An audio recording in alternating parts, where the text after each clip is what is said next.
Hello students हमने जो कल अपना टॉपिक स्टार्ट करा हुआ था वो था artificial methods of vegetative propagation. Okay, ये हमने टॉपिक शुरू करा हुआ है और इस टॉपिक में हमने दो चीज़ें कर ली थी, एक कर लिया था लेयरिंग और एक कर लिया था हमने ग्राफ्टिंग। अब हम बात करेंगे थर्ड पार्ट की, दैट इज़ कटिंग। बेटा कटिंग आपने देखा होगा, जब आपके घर में गार्डनर आता होएगा ना रोज़ लगाने के लिए, तो वो रोज़ की कटिंग लेकर आता है, वो रोज़ के सीड्स नहीं लेकर आता। तो कटिंग एक तरह से एसेक्सुअल रिप्रोडक्शन है, जिसमें छोटा सा कोई भी पार्ट लाइक रूट ले लो, चाहे स्टेम ले लो, चाहे लीफ ले लो, उसको हम कटिंग बोलते हैं। उस कटिंग को लगा देता है वो मॉइस्ट सॉइल में। मॉइस्ट सॉइल क्या होता है? गीली मिट्टी में। जो सबसे ज़्यादा कॉमन होती है वो स्टेम कटिंग होती है। स्टेम कटिंग सबसे ज़्यादा यूज़ होती है। Okay, so what is cutting? Cutting is a mode of asexual reproduction. It's a mode of asexual reproduction, right, in which a small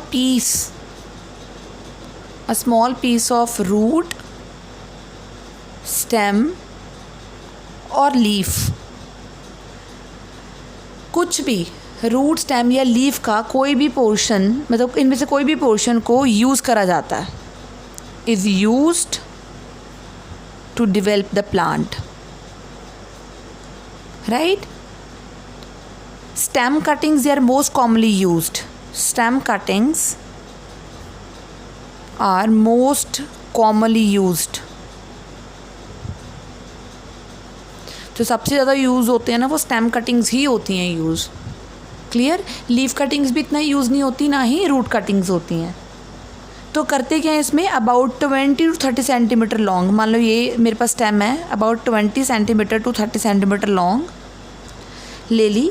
but एक याद रखो कि ये जो मैंने स्टेम लिया है ये एटलीस्ट 1 year ओल्ड प्लांट की होनी चाहिए। Is used of at least 1 year old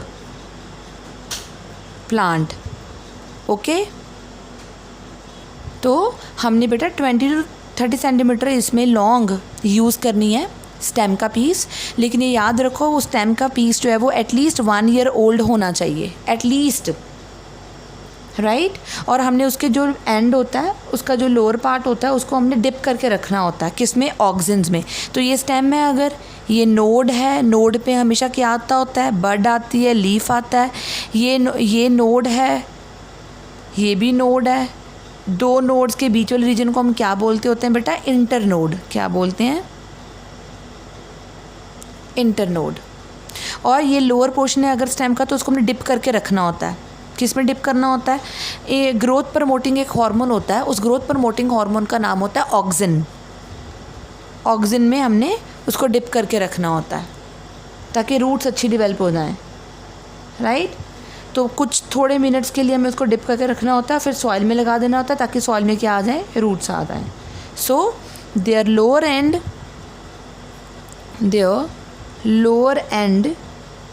is dipped in auxins for several minutes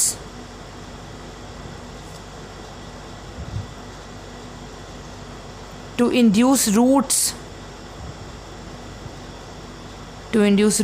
in the soil, right? soil में roots induce करने के लिए। okay?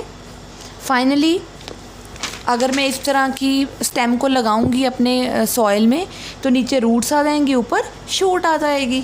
So finally root system and shoot system,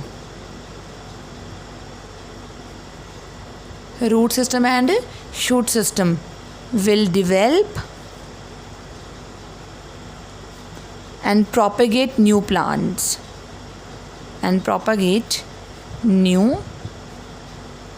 plant।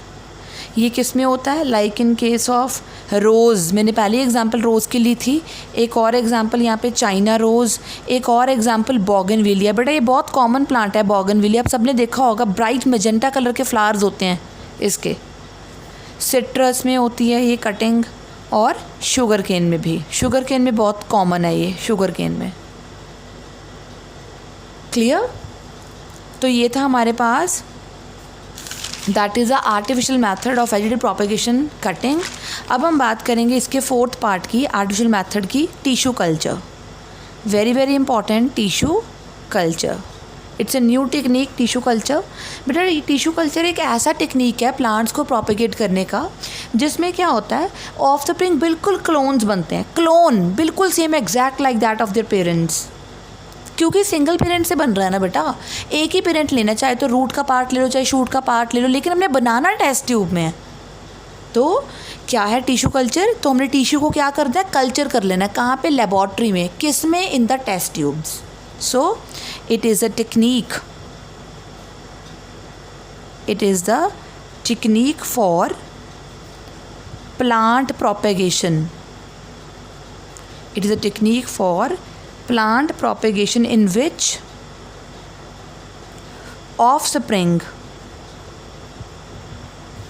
offsprings are cloned from, कहाँ से clone करेंगे हम? From tissue taken from a single parent.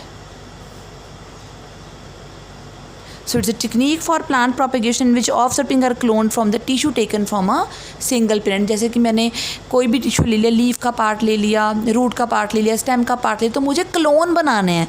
Clone क्या होते हैं? जो देखने में बिल्कुल सेम होती है और जिनकी जीन्स भी बिल्कुल सेम होती हैं, तो उनके अंदर जो क्रोमोसोम्स होंगी, उसकी सीक्वेंस होएगी, DNA होएगा, वो बिल्कुल सेम होएगा।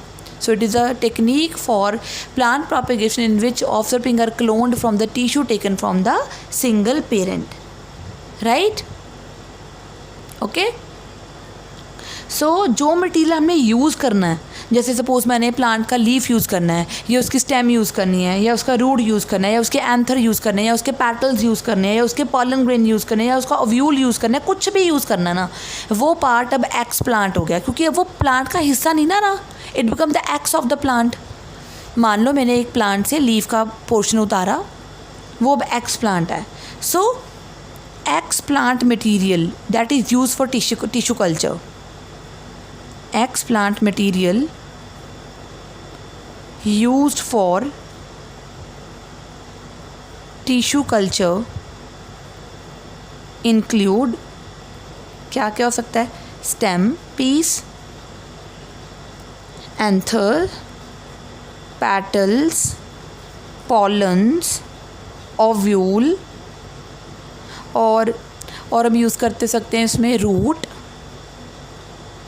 राइट? तो इनके टिश्यूज़ को, root tissues are used and are placed on growth medium.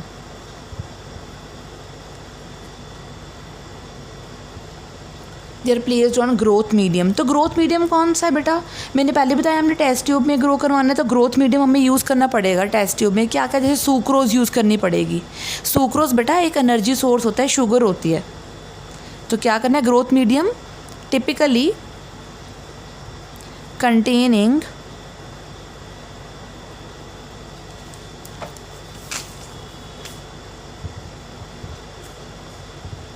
containing sucrose,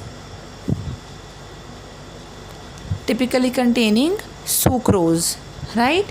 Sucrose as energy source।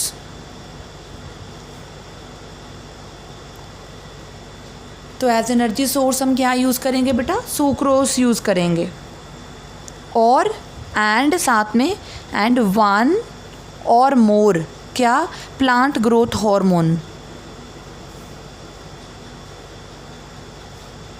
और हम क्या यूज़ करेंगे इसके साथ? प्लांट ग्रोथ हार्मोन भी यूज़ करेंगे, जिसको हम प्लांट ग्रोथ रेगुलेटर्स बोलते हैं, राइट? तो मैं आपको बता दूं कौन कौन से यूज़ करेंगे। ऑक्सिन्स, ऑक्सिन को बेटा हम बोलते हैं रूटिंग एजेंट, इससे रूट्स आती हैं। और एक होता है साइटोकाइनिन, इसको हम शूटिंग एजेंट बोलते हैं। क्या बोलते हैं बेटा? Shooting agent. इससे शूट आएगी, ऊपर वाला पोर्शन आएगा प्लांट का। सो रूटिंग एंड शूटिंग एजेंट हम यूज़ करेंगे ऑक्सिन एंड साइटोकाइनिन, राइट। तो मान लो ये देखो, ये एक मेरे पास टेस्ट ट्यूब है। टेस्ट ट्यूब में मैंने वाटर ले रखा है। वाटर में क्या डाली हुई है? सुक्रोज डाली हुई है, राइट। और साथ में ऑक्सिन्स डाले हुए हैं, और क्या डाले हुए हैं? साइटोकाइनिन्स डाले हुए हैं। सपोज़ करो मैंने लीफ का एक पोर्शन सिलेक्ट कर रखा है, ये लीफ है, राइट। मैंने लीफ का ये पोर्शन इतना सा चूज़ कर लिया कि मैं इसको ग्रो कराऊंगी यहाँ पे। लेकिन प्रॉब्लम क्या है बेटा, यहाँ पे ये तो पूरा ऐसे बीच में डिप हो जाएगा इसके। तो मुझे अब क्या करना पड़ेगा? मीडियम को थिक करना पड़ेगा, जिससे जेली नहीं बनती एगर एगर, वो डालना पड़ेगा। तो मुझे इस मीडियम को पहले से ही वाटर में एगर एगर का पाउडर मिक्स करके हल्का सा उसको हीट करके उसको घोल लेना है, फिर उसको सेट होने के लिए रख देना है। मान लो ये टेस्ट ट्यूब में मैंने वो लिक्विड डाला जिसमें एगर एगर डाली हुई थी, और उसको सेट होने के लिए रख दिया, वो जेली लाइक मटेरियल बन जाएगा, right.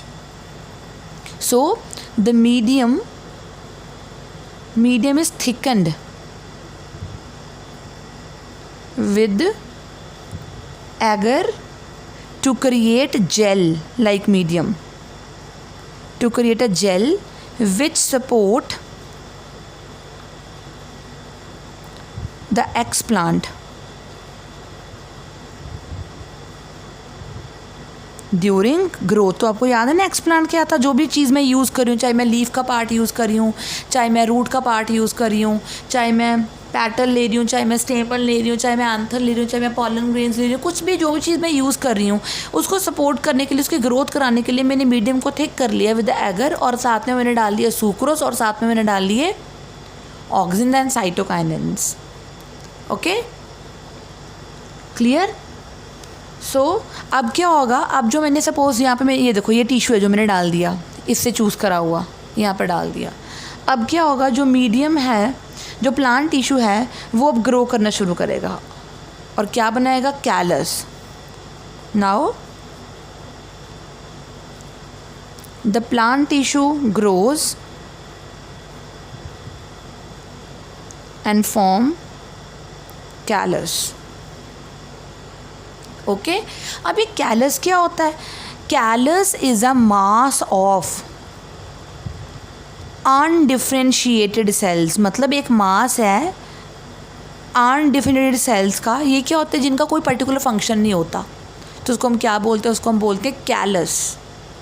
Okay, so callus is a mass of undifferentiated sales.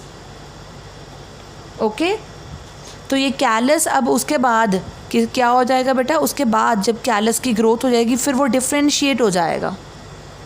किस में? न्यू टिश्यूज़ में। It differentiates into new tissues and then finally क्या बना देगा? देन फाइनली होल प्लांट बना देगा। तो पहले कैलस, फिर नए tissues and finally whole plant.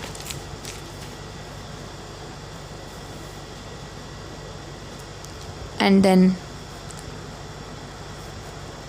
Finally whole plant. तो आप इमेजिन कर सकते हो एक छोटे से पीस से, चाहे वो स्टेम का पीस हो, चाहे वो रूट का पीस हो, चाहे वो लीफ का पीस हो, चाहे वो एंथर हो, चाहे वो स्टेमन, कुछ भी, उसके पीस से हमने टेस्ट ट्यूब में पूरा प्लांटलेट बना लिया। फिर उस प्लांटलेट को हम नर्सरी फील्ड में भेज देंगे ग्रोथ कराने के लिए, राइट। सो टिश्यू कल्चर को हम एक और नाम से जानते हैं। Tissue culture is also known as micropropagation. Micropropagation. Tissue culture is also known as micropropagation. क्यों? बिकॉज इसमें छोटे से पार्ट ऑफ द प्लांट से हम पूरा का पूरा होल प्लांट डेवलप कर लेते हैं। Because we are able to develop complete plant from a small piece. Okay, तभी हम टिश्यू कल्चर को क्या बोलते हैं?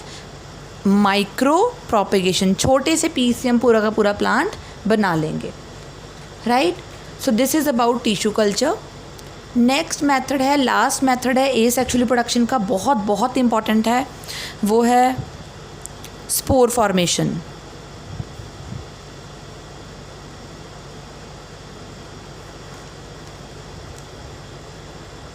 राइट बेटा, ये मैं अभी आपको करवा रही थी, that is vegetal propagation, cutting, layering, grafting, micro propagation. लेकिन अब मैं आपको एसेक्सुअल रिप्रोडक्शन की टाइप करा रही हूँ। तो पहले हमने करी थी फिजन, फिर करी थी हमने बडिंग, फिर फ्रेगमेंटेशन, फिर रीजनरेशन, फिर वेजिटल प्रोपेगेशन करी थी। अब हम 6th पार्ट कर रहे हैं, that is spore formation. Clear? तो ये स्पोर फॉर्मेशन वेजिटल प्रोपेगेशन का हिस्सा नहीं है, ये अलग से पोर्शन है। स्पोर फॉर्मेशन को हम एक और नाम से जानते हैं, उसको हम बोलते हैं स्पोरुलेशन। क्या बोलते हैं? स्पोरुलेशन। तो ये भी एक तरह का asexual mode of reproduction, it is also asexual mode of reproduction, जो किस में होती है? In fungi and in algae. So sporulation और spore formation occur in algae and fungi. So spore formation जो है वो एक तरह से एसेक्सुअल रिप्रोडक्शन है फंजाई और एल्गी में। अब क्वेश्चन आता है, व्हाट आर स्पोर्स? स्पोर्स होते क्या हैं? तो ध्यान से सुनो, nucleus with a bit of cytoplasm. बस न्यूक्लियस के अराउंड जब साइटोप्लाज्म होता है उसको हम स्पोर बोल सकते हैं।